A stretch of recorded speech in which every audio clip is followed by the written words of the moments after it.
লাল কাপড় দেখা যাচ্ছে এখানে, এটা চিহ্ন মানে এখানে মানুষ পড়েছে না, মানুষের বাগে ধরেছিল।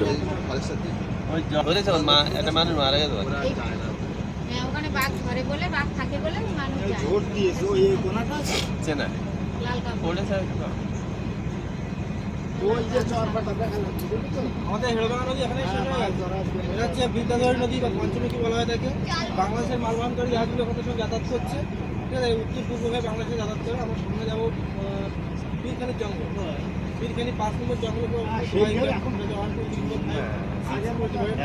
এখন তো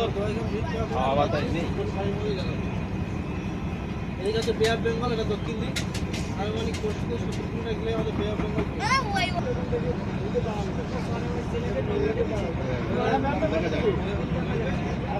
প্রায় 2 কিলোমিটার সাউন্ড হবে নাকি? হ্যাঁ, তার বেশ। একটা চারটে পাচ্ছি। একটা না?